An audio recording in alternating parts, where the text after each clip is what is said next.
When I uploaded the first shitty Steam games video a few weeks ago, I did not expect more than 700 viewers. So, as a token of appreciation, I decided to make a sequel.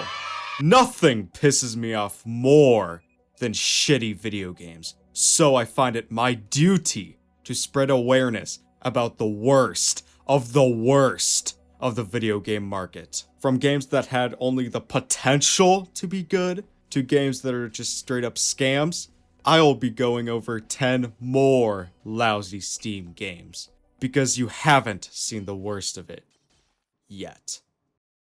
Dead Bits is a lackluster experience that delivers very little. The terrible map design, along with bad movement controls, make for a most frustrating game. I noticed how inconsistent the graphics are when I fought 8-bit zombies with a 2-foot-long, shiny metal dildo. The gameplay is unbalanced at times, and the enemy AI is stupid. However, despite all that bullshit, I found this game to be slightly enjoyable. If Dead Bits had more polish, then it could have been a solid video game worth playing. Unfortunately, it isn't.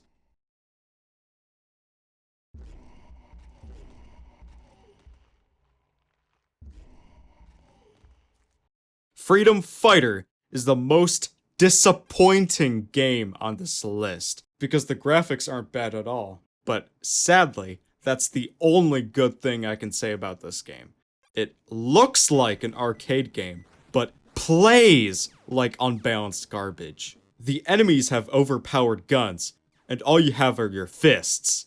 Not to mention, the landmines in this game are impossible to avoid. The main problems with this game are the slow movement and the unfair combat, which is why I'm putting it so low on this list. Freedom Fighter had the potential to be a unique and captivating game, but instead, it falls short. Now that we've got the potentially good games out of the way, let's take a look at some of the gaming industry's worst atrocities.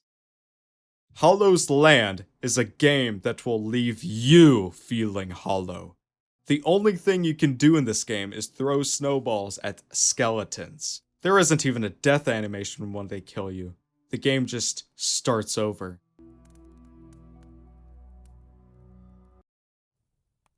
If you can even call this a game, of course. The developers use minimalism as an excuse for its bare-bone nature, when in reality, they can't code for shit.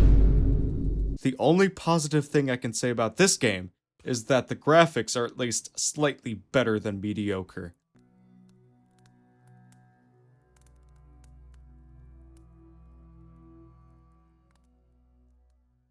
The next game on this list is called Strange Night. It sure is strange, but not how the developer intended it to be. If it tried to be a boring version of Five Nights at Freddy's, then it succeeded! You play as an overnight security officer guarding an apartment for some reason. Weak premise aside, the gameplay is monotonous at best. The movement in this game makes my grandma blush with how slow it is, and the tame horror doesn't make this game any better. The first jump scare takes a whole 20 minutes to happen. Let's just say it was not worth the wait.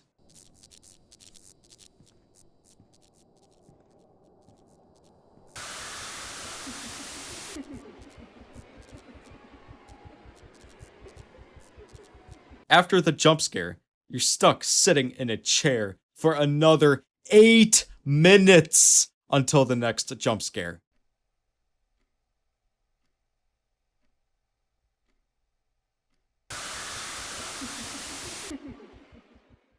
I quit Strange Night when I realized that the rest of the game was going to be the same repetitive bullshit.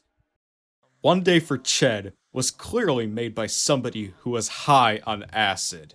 The game claims to be a tribute to old school shooters, but as somebody who's played real old school shooters like Half-Life and Max Payne, this game is a joke.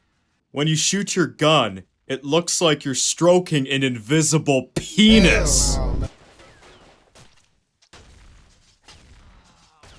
The story is nonsensical, and the voice acting is laughable at best. Health kit. Just in time. Darkness Ahead is a horror game where the only thing that's actually ahead of you is a heap of shit. As usual with these terrible horror games, the lack of terror is astounding. The buildings in this game are an insult to modern day architecture, and the map design is more nonsensical than EDP giving a young girl a cupcake. Bruh. Eventually, I stumble across the least intimidating enemy I've ever seen in a video game.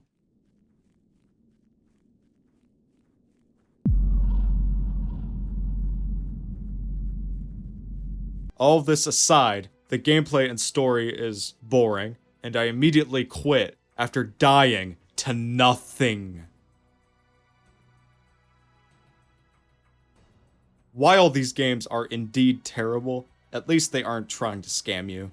The next games we're going to be looking at, however, are the literal definitions of scams. They deliberately deceive you into thinking that they're fully fleshed out video games. Dark Maze is a game that is disrespectful to people with poor eyesight. And of course, it isn't even fully translated. Enemies will appear out of thin air, but that's not a concern as they are easy to outrun.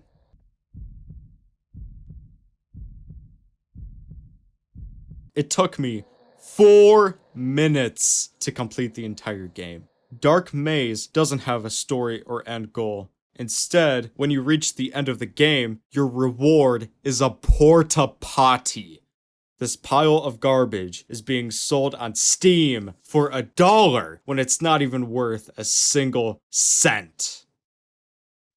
The next game has a title that I can't even pronounce. A common trend with shitty video games like this and Time Ramaseed is that they use complicated words in their titles to make their games seem more sophisticated. You can barely call this a game because it's nothing more than acid flip garbage. The only weapon you have in this game doesn't even work. And don't get me started on the enemies. The developers have nothing good to say about this game, except that it has excellent optimization. Huh? What a stupid developer.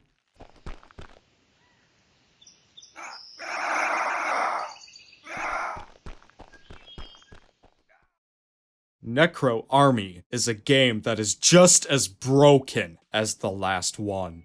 I can't say much about this game, because there is almost nothing to do. Fighting enemies in this game is suicide. The shop doesn't even work, and there's no sound or music. It's a shame that this is the only scam that actually got taken down. The last game we're looking at is called Haldor. It tries to be a medieval fighting game, but it fails in all aspects. I knew this would be a terrible game when the main menu gave me motion sickness. When I started the game, it ran at a steady 40 frames per second. I almost thought this game was a crypto miner with how slow it was running. And don't get me started on the sword fighting in this game, because it is pathetic.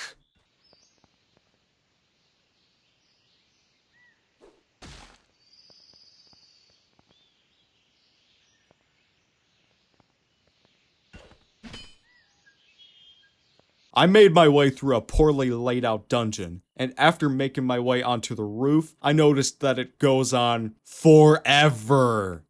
It's not even a roof, it's a massive barren area of nothing. After realizing that this is all the game had to offer, I refunded the shit out of this game.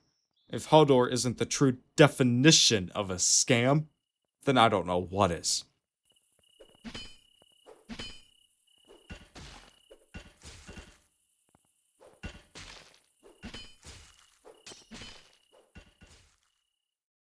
Despite us seeing a massive catalog of shitty Steam games today, some of which are blatant scams, these are unfortunately not the worst games being sold online. If you want to see games that are somehow even worse than Dark Maze or Strange Night, then be sure to subscribe to my channel, because I am working on a final sequel to this series that will put an end to all of this bullshit. I hope you enjoyed this video, and I hope you take it easy.